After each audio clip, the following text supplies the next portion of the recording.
But then he suddenly said, "You have no past life, and this isn't where you're from," he said. What the heck? Me. What is it about true stories that make them more compelling? You know, I've been watching a lot of horror animations for a good while now, and Wansee Entertainment does a lot of true stories. And typically, even though they're short, they always have punch. And most of the time, it's because they're true and they're very relatable is what I think. But what gets you going about true stories? What is it about a true story that makes it, I guess, more believable, or one that we think is true, or that's said to be true? Because, you know, I know there's straight up fiction, right? Straight up fiction where you can tell, you know. And then there's some that people say that they experienced. And you're wondering to yourself, how did this actually happen to another human being? What were they feeling? That's the kind of things I think of when I think about true stories. You know, how I would react in a situation like that is most of what I would get. Like, you hear about all these crimes that happen to people, you know, that violent crimes that people are victims of, and some people that were witnesses in that.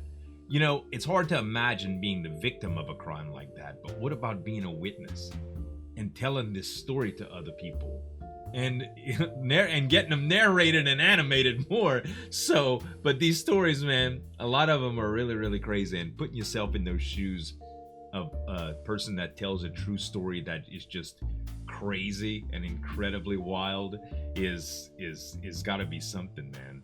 Anyway, we're going to react to 3 of them today by Wansee Entertainment. Make sure to go over to his channel, guys. Hit the subscribe button, hit the notification bell. And if you like reaction videos like this, make sure to subscribe to this channel as well. Let's get into the animation. 3 short, scary stories. The Whisper. This happened when I was in 4th or 5th grade. Okay. It was just a typical day. My friend's parents were working, so I went over to my friend's house and we played together. It was around 1 p.m.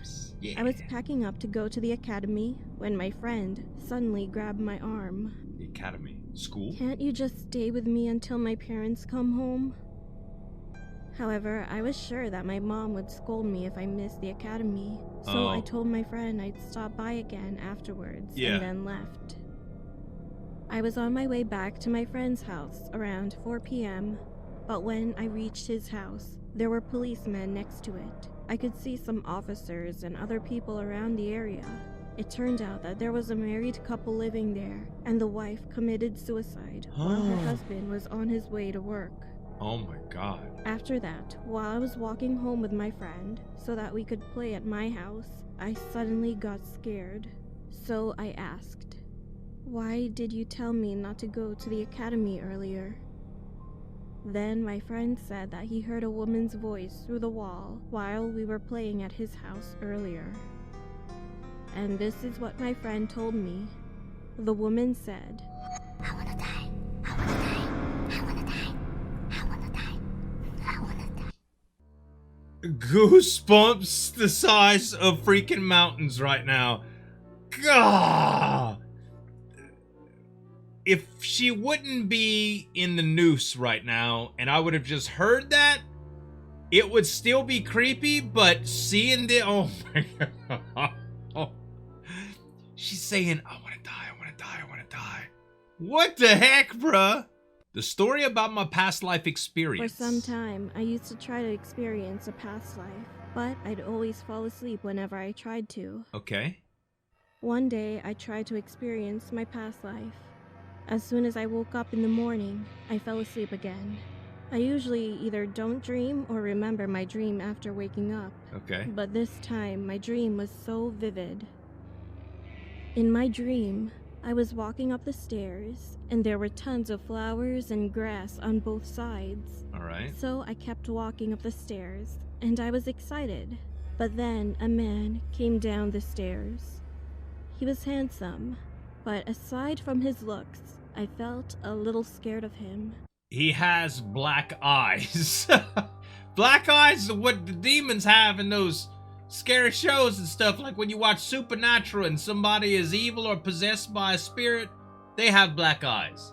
And I'm not really a believer in past life, but being that you're trying to think about past life and you experience a dream, maybe, I don't know. I don't really understand dreams that much, but a lot of what I think dreams represent are the jumbled thoughts and your interpretations from things that we live and experience, like memories and stuff like this.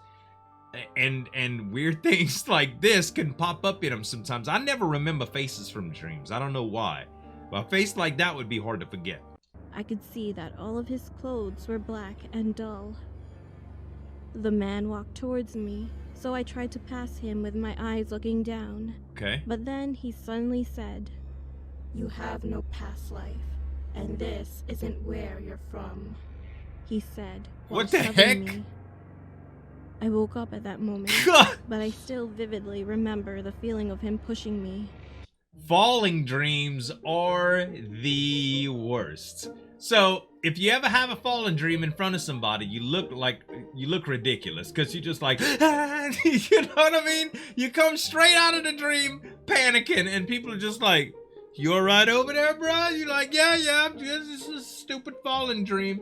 I used to have them all the time. I haven't had one in a long time before, but they're terrible. If you've never had one, consider yourself lucky. After that, I stopped trying to experience my past life. Yeah, I guess so. The sleepwalking. Okay, third story. My brother used to suffer from a serious sleepwalking problem. The problem is gone now, but just 2 years ago, he would wake up every night, knock on the door of his bedroom, and walk alone. Wow. That was his creepy habit for a while. That's scary. One day, my parents went on a trip, and my brother and I were home alone. Right. That night, I started to hear a tapping sound on the door while I was sleeping in my bedroom. When I opened my eyes, I noticed that it was coming from outside the door. All right. So I opened it. Whoa. And my brother was standing in front of my door.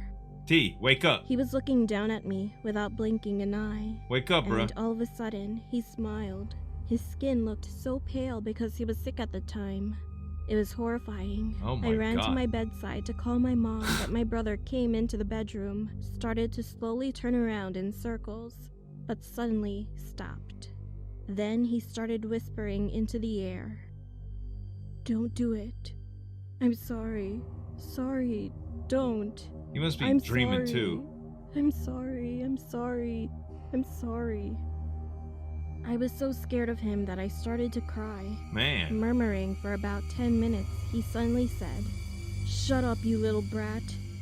And then he fell down right on the spot. What? My mom What? still didn't answer the phone. I rushed to my brother's room, locked the door while crying to myself, He had and to be. tried to fall asleep. It'd be dreaming. Maybe it was around 3 a.m. I suddenly heard someone trying to open my brother's door, but it sounded like someone's head was banging on the door. Thinking that it was my brother, I held my breath, and then it was quiet. Thank goodness, I'll be safe here until the morning, I thought at first. But after about an hour, I needed to go to the toilet so badly. I didn't hear anything outside the door, and my brother seemed to be asleep again. No. So I took a deep breath, opened the door, and tried to get back quickly.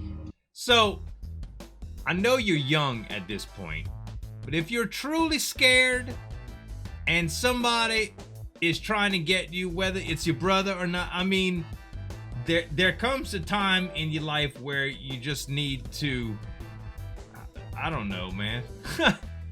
Pile up some clothes in the corner and go in that or something so you don't ruin the carpet in case this happens good.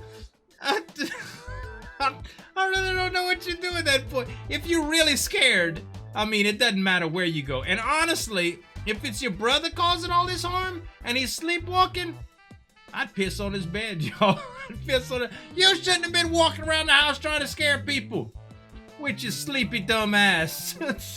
I thought, yeah, I pissed in your bed. You had me shook, man. My brother. He was crawling around on all fours in the living room. Oh no, he's possessed. Not on his knees, crawling on the floor. He's possessed. He was moving around with He's not both sleepwalking. hands and He's feet possessed. on the floor, and his face was buried between his hands. Maybe that's better. I didn't even scream when I saw that bizarre figure of my brother. He was crawling in the dark living room. There wasn't a single light, and I think that was the most fear I've ever experienced in my life. What in the world? world? While I was just shivering without moving an inch, I met his eyes and he looked like a dead man, as if he took some kind of drug. I snapped out of it when I saw his eyes. Then I ran back into the room, locked the door again, cried, and finally fell asleep. Needing to The pee? next morning, I went outside and asked my brother about the night before, but he didn't remember anything. Yeah, he must have been No possessed. way. What for? He said he couldn't remember anything at all, no matter how many times I asked him. That was the most frightening experience I've ever had. Oh my god, dude. I guess so. You know, I've seen a lot of shows about possessions and stuff, and they're all, like, very, very freaky. Because they started talking about him sleepwalking, I just assumed that it was, like, some crazy freaking sleepwalking. I've heard of stories where people do some wild stuff while sleeping. My good friend, when I was growing up, y'all, no lie, his mom witnessed him get up out of bed, walk into the refrigerator, open the door, and pee in it.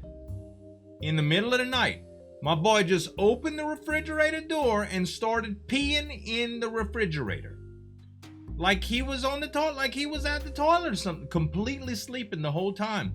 You know, your mind can do some weird stuff with sleeping. And I've known people that are sleep deprived that do a lot of things when they're awake, but it's like their brain kind of goes to sleep. I don't know. It's some weird stuff. I don't understand sleepwalking, just like I don't understand possession, but that was creepy, especially for your brother. Man, I don't know. I was still peeing in his bed though. Guys, Wansee Entertainment. Make sure to check him out right there and a couple other videos that are reacted to him from right here. Thanks so much for watching. As always, this is Zueljin signing off, and we'll see you next time.